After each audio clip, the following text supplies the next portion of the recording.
Fox 16 Sports with Wes Moore.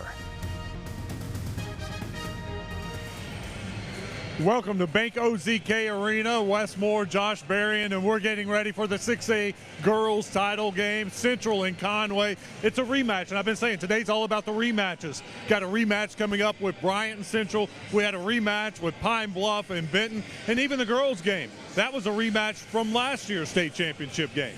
Yeah, I mean, this is a day full of rematches. These teams are very, very familiar with each other. Pine Bluff and Benton in the 5A South, a tough conference, along with Bologna and Greenwood. Those two schools meeting up once again in the state title game. But in terms of Benton and Pine Bluff, those two squads, they've seen each other throughout the year. This is their third time facing each other. Benton coming out victorious with 9-point victories, 2 of them during the regular season. But this was the one that mattered the most. Pine Bluff winning 11 of their last 12 games. Benton on a 16-game win streak. Wes, something had to give, and let's see what happened in today's 5A boys final.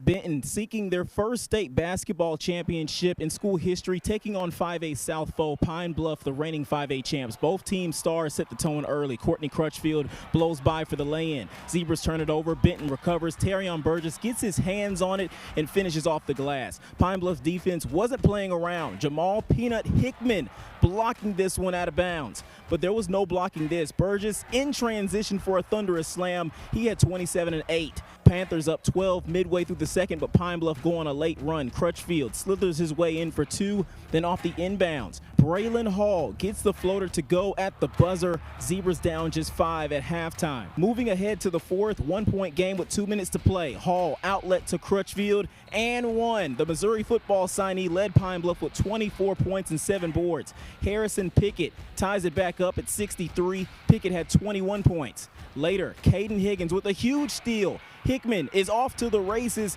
and gets another and 1 for the dagger. 12 points for Hickman as the crowd chants Z's up in unison. Pine Bluff goes back-to-back for the first time since the 1930s, winning their 15th state championship 68-63. We just felt like we had not been Pine Bluff the whole first half. You know, we went on a streak, probably 6 minutes, scoring 1 point.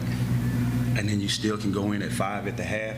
I told the guys we're in it. When I walked in the dressing room, a lot of times I don't have to make the adjustments because they're making those adjustments themselves. They understand who we are, what we do, and they were talking about the facts. So to be down by 5 after being down by 14, scoring 1 point after playing for 6 minutes, yeah, we felt like we were still in a good position. I know I committed to the University of Missouri, but I felt like I had unfinished business with my guys. I've been playing with them since I was young, middle school, travel ball, 3rd grade, whatsoever. I know I could have went to college early and played, but I just felt like I just need to come back and play one more time with my guys because I feel like after this, it ain't no more playing together.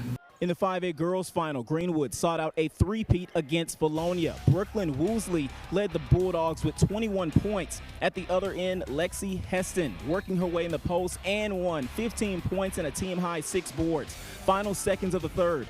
Kylan Piercy with a turnaround J at the buzzer. She fouled out in the fourth but had 18 points. Sydney Middleton drives for 2 of her team-high 24 points for the Lady Eagles, but Greenwood just had too many offensive weapons. Anna Trusty and 1, 18 and 6 for her. Greenwood wins their 3rd straight state crown, 4th title in the last 5 years, going on to win 77-51.